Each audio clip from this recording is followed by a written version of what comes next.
And I think also the versions that we're getting are not the versions they're currently working on. And the people that I know that are in the loop at the highest levels of AI are alarmed, including Elon. I had a conversation with Elon. We went to, we were in line together to go to church the day of the inauguration. I just happened to be right next to him. And we just walked through together. I'm like, hey, what's up? And that's all I wanted to talk about was the leaps that Grok AI is making. And he's like, it's like weekly we're shocked. And I think this thing is exponential. You can't rely too much on a system that doesn't give a fuck about you, and a system that if you're paying attention to where it's going, a large amount of it is about to get sucked up by AI. Like a giant chunk. Of the entertainment? Yeah. Yeah, I mean, I think giant chunk. Tyler Perry, it was a story maybe like 3 weeks ago. Yeah, and I think he was in the middle of either producing a movie or doing something. And he was building an $800 million studio, and he paused the construction as soon as he saw, what is it called? Sora? Sora. It can create entire scenes. Entire scenes that look realistic. This is what's going to happen eventually. And this is not the right thing to say, especially about Hollywood. The idea of agencies, the idea of A&R, all of those jobs are about to be gone. And the only thing you're going to have is content creators. And the content creators are going to cut the middleman of the agency out, and they're going to go straight to the advertisers and the people that pay the money. You having to be connected with a certain entity or a certain agency, and they probably kill me after this, Joe. This makes me Illuminati right now. They going to kill me, Joe. Cat Williams and everybody coming for my neck. I'm telling you, it's going to come where all of those things that you needed to make it aren't going to exist anymore, and we're close to that right now. Well, we already lost sitcoms, so sitcoms were number one. Right. That was like a number one job for a comedian. You get your own show. Yeah, right? That was the only job you wanted. That was the job that everybody wanted. And then they had comedy movies. Well, comedy movies have been drastically reduced. So the sitcom's gone, and then the comedy movies have drastically been reduced. But what did most people want that for, Joe? What did the comedians wanted that for? Two things: money and fame. Yeah, because there was no social media, and there was no YouTube, and so ticket sales were really dependent upon you being on a television show. 100%. Yeah, it was a big factor. And this is why you probably heard this, and it's a conversation when it comes to, especially when it comes to comedy. You got the YouTube comedians, you got the social media comedians. Like, comedy now is broken down into so many definitions of what comedy is now. When we first started, there was only one definition. The minute you heard someone say comedian, it was nothing but a guy who grabs a mic, stands flat-footed, and entertains the audience. It wasn't a comedian on boats. It wasn't that. When you said comedian, you just associated comedian on boats? You know, I mean, just like, no disrespect to the cruise guys. Cruise guys? Is that what you're talking about? Yeah, they find their lane and they love it. Bro, but that's a tough life, man. You know? That's a tough life. That's a tough life. Trapped on that boat telling them some fucking jokes. But then some people got mouths to feed. Some people like this. They look at the level of competition. They look at this. They be like this. You know what? And those guys, it's six figures. Yeah, they make six figures. Oh yeah. They do. Most of the guys that do it, they get to a point. I've talked to guys that didn't like doing it. Yeah, but it's very kind of depressing for some reason. Your first year or so, it's probably not, especially if you're doing like $30 spots in Brooklyn here. Like that was a come up when I started. When I started, it's like, oh, you on cruise ships? I mean, really? Oh yeah, it was because we didn't really have a lot to look up to other than just making money off of it, you know. So it was a regular job in stand-up comedy. But the point I was making about, even with that, the different definition of comedian and people, and they break like all the old heads have a way of thinking. Yeah, this and that. The thing that you have to credit is the work ethics you have to get to a certain level. As if you want to say a social media comedian, it's a certain level, it's a certain work ethics you have to be to get consistent with that. But the problem is what some people having issues with is like, yeah, but some of them not that good. You know how hard it is to get good at something when you're already a millionaire doing it at whatever level? Mm-hmm. You know, what pushed us when we were coming up was that if I get good, I can get the money. Right. But now it's like they got the money. So what is the urgency unless you get that one or two that's really, really care about the craft? Who cares about being good at it when end result is I'm getting paid off the shit? Well, you always want to be good at what you do, don't you? Some people, but the level of getting good at now is different. Like today, people getting good at knowing algorithms. There's a lot of that. You know what I'm saying? They get good at knowing what the system is, which is fucking incredible. If you put talent on top of that, right? You know, it should be. Yeah, if you're a smart person and you know how to really utilize the system. I want to say manipulate, but that's the wrong word. It really is utilize. Utilize. Because it's just, you're like Mr. Beast. That's a perfect example. Right. That guy figured out like how to make the right captions and how to make the right image that you click on for the YouTube videos, the right title. And then he figured out how to just keep dumping money into his product. And he figured out exactly where the algorithms are, and he has it translated into different languages. And that's a definite. That's what I'm saying is, that's the skill set that's going to get rid of a lot of jobs. That guy's a unicorn, though. But here's the thing: I feel like if you have AI, like whatever the next generation of ChatGPT is, you could be able to devise a very effective business plan that like really made sense. The AI would sort of guide you step by step. Like, this is what you're going to do to achieve success. It'll probably even break it down. If you write for 20 minutes every day, that will increase your time of material by 50 minutes over the course of the next 10 months. And if you like do all the calculations, like, holy shit, is that real? And if you really thought about it that way, like through artificial intelligence, you let it guide your career, it would probably do a fucking amazing job of like putting you into the perfect position to be. I mean, if artificial so we're going to be auditioning really against motherfuckers, an artificial intelligence guy. You sending your tape in, and then they got a motherfucker that's audition like this. Hey, I need Joe to be a police officer, arrest these guys for stealing. Donnell, we have to realize we're that close to them there being fake people. We're that close. Hopefully I'm dead before they show up. No, it's not. Because I already deal with regular fake people. Now we got artificially created fake people. Oh, Hollywood is fucking dead. Oh, they're in trouble. Oh, Hollywood's dead. No. For real, though, Hollywood's dead. Just looking at that movie. You buried it. You helped bury it. I didn't do shit. Yes, you did. What did I do? I just abandoned ship. You helped bury it. I think we're going to have President AI. That's what I think. I think we're going to realize people are too emotional and easily distracted and too corrupt. And just like this, the percentage of corruption is costing this amount of money. So we're going to have incorrect allocation of money to this and that. And yeah, AI is going to take over. AI president. Yeah. I'm not kidding. A lot of people with actually what you're smoking right now, Joe.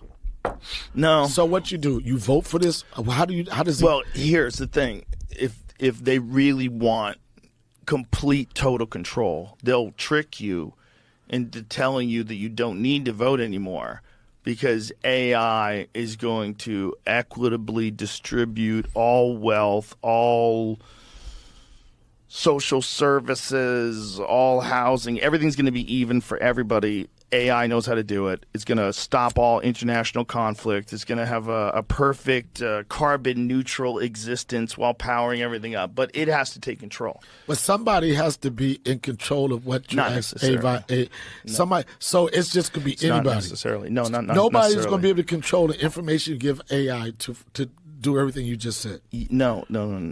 What happens is AI achieves what they call sentient AI. So what it is at a certain point in time, if artificial intelligence gets good enough, it's going to be autonomous. It's going to be able to control itself, and it's going to be able to make better versions of itself. It's not going to be as simple as you made a thing, and now I programmed into the thing what the parameters of this thing are, and now this thing can act like a person. No, you turn it into a life form, and then you say you have the ability to create better versions of yourself. Well, that thing You're scaring the shit out of me right now. That thing's going to be a god. Okay? That thing that's going to be a god, that thing might be 4 years away from us right now. Right. I'm like, no bullshit. Like 2029, it might be a real thing by then with the way technology is moving so fast. Like, we didn't even think about AI being a threat. You know how many deadbeat dads are going to leave if you could do an AI version of being a dad? They're going to be like, fuck it, I'm out of here. You go fuck with Junior. I'm gone. I can't believe, but you can believe human beings are going to live in alternative realities. It's not going to be as simple as, now all of a sudden there's artificial intelligence. It's artificial intelligence that can give you whatever elixir you need to keep you happy. And that's what it's probably going to do to people. It's probably going to figure out a way to sedate people. So how are people going to keep them calm? How are people and let them stop breeding? So how are people going to be able to work and provide for themselves? It's just going to be a different. It's going to be a different skill set. It's going to be a different type of jobs. Yeah. How are humans going to be able to compete with AI? Well, we're not. That's the thing. It's not possible. If they reach a certain point, so if you just think about, do you know what an exponential increase in technology is? I don't. Exponential means it's not as simple as like 1 + 1 = 2. It's you got to think that with each, like you know how they do like a funnel, and they have a quarter and they spin the quarter around the funnel, and at the bottom it gets faster and faster and faster. Yeah. That's how exponential increase in technology works. With each invention, it makes all these other inventions, and they all accelerate. And as they do it, it happens so fast and so quick that this exponential thing is hard to understand, because it's not like each step is one more. It's like earthquakes. Like a 7.1 earthquake is like way stronger than a 7. And they just get bigger and because it's exponential. That's the same thing with technology. It's going to happen so fast that the increase in power and its ability to do whatever it wants to do is going to happen so quick that once it becomes alive, it's just going to make better versions of itself, like immediately. But what do we do? There's nothing we'll be able to do to control We it. are fucked. That's what I was Because there will be no more jobs. When you first started this shit, I was like, every time you built up and said what the fuck you said, I said, we are fucked. We're fucked. We're fucked. We're fucked. They're already having them work as kitchen assistants, where they talk to you in your kitchen. They got robots. I went to a restaurant the other day, and a robot motherfucker pulled up with the noodles and all that type of shit. Jesus. I go to studios. I go to like Good Day, Pittsburgh, and all this type of shit. And where you used to go in those places and see like 12 cameramen, is one producer, and all the cameras are fucking robotic. Didn't we learn from iRobot? No, we didn't. Why didn't we learn from those movies? Why didn't we learn from Terminator? What the fuck is wrong with us? The reason why, because we thought it was just a movie. Why didn't we learn from George Jetson? Yo, that was my state of the art shit. I'm so old, yo, that when I remember when thinking about George Jetson, my mindset was like, that will never fucking happen. And my son has a phone with a goddamn video camera. Right. Because we don't believe this shit is going to happen. When they start attaching large language models to quantum computing, it's going to get very, very weird. That's the pivot I'm waiting for when people start. That's coming, man, and that's going to be like an asteroid hitting the Yucatan. We've been waiting for quantum computers to actually work for 30 years, and it's always 10 years away, and right now it's 10 years away. Yeah, but right now they're able to do things with them. They're able to solve very complicated algorithms. I'm not an expert in this, but there was one computation they did, and that may be a computation it could do. It's not necessary that you can give it any computation. But that the computations that it's doing are so insanely complex that they believe it's proof of the multiverse. Yeah, I've heard this. Yeah, you're not buying it. No, not at all. Really? No, not for a second. How come? Because How dare you? I How know. dare you I'm a crush my Luddite. dreams. I'm a Luddite. Look at me. How dare you crush my dreams? I believe in this. Yeah. I've got no smoke signal in my car. For a number of reasons. One is I'm not using it. I am the techno guy. I've always been early in computers, early in the internet, and I just can't find a use for it. When I find it does some simple things. It's very good at language. Honestly, if I was like, okay, here's my situation. I'm looking for Bible scripture. It'll come up with something good, and then I can say, and read it to me like a Baptist pastor, and it'll go, hey brother, Right. He'll do all that stuff. But okay, it has all of the translations of the Bible in it, and so it can predict reasonably what scripture will work. It's usually not all that great. It can do term papers. It can do, we're in a position now where people are putting their resume into ChatGPT, sending it off. Thousands of people are sending off for a job. And the other end, the people are taking that resume, putting it into ChatGPT and saying, please summarize this resume. I mean, that's insane. I mean, it's like, what are we doing here? That doesn't make any sense. If it can fix my email, I'll be very impressed. That's all I want. That's Your all email I is ask a particular puzzle, though. That's the thing. Everyone's email is a puzzle. Yeah. It's like, Well, the spammers get around stuff and they figure it out, and you say report a spam, and then it comes back in a different way, and and how many older people especially, but even people our age who get scammed by these emails that look pretty convincing, and then the minute you click, then they're like, oh, I should put my password in, and then you're gone, you're done. There's a phone scam going around right now, which is unbelievable. They had me going for 15 minutes. I got a call. It was 8 o'clock in the morning, right at 8 o'clock, and I'm about to walk the dog, so I press it to voicemail. I come back, I listen. This is the sheriff from Travis County, and it had a 512 number, and I need to talk to you urgently. I'm like, okay, this is kind of messed up. I call back, I get someone. Oh, I want Sheriff so and so. Yeah, hold on a second, we'll transfer you. I'm hearing like police radio chatter in the background. The guy gets on, and he's saying, well, you were an expert witness. You were called to be an expert witness in a case. I just happened to, and maybe this is not coincidence, I was asked to testify on someone's behalf in a case. And so you were supposed to be an expert witness in this case.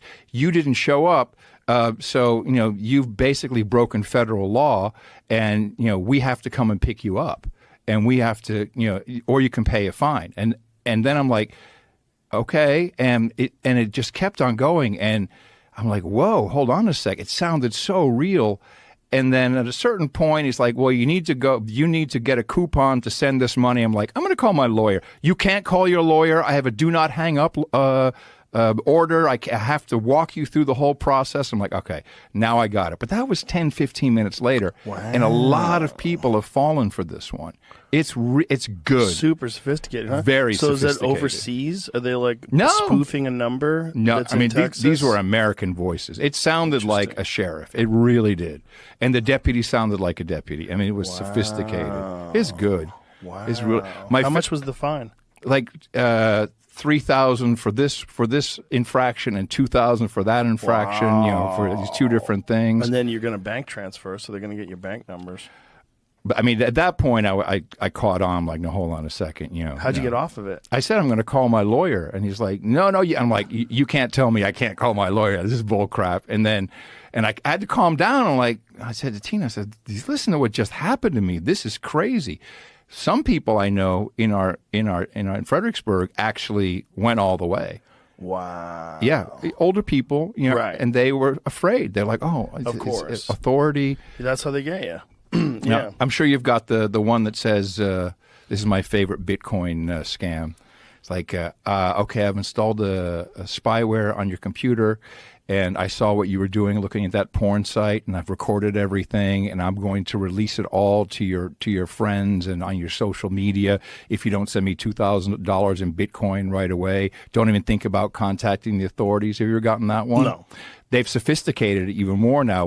They'll use your name and your address. Oh. Like, I know you live at this address. It's freaky, man. So that kind of stuff would be nice if we could have AI protect us from that. Yeah. If it can do all these wonderful things, focus on that. Help people, save people now. Yeah, Elon. cut out the scamming. Yeah. If you enjoyed today's episode on JRE Plus, don't forget to give it a thumbs up and share your thoughts in the comments below. Thank you.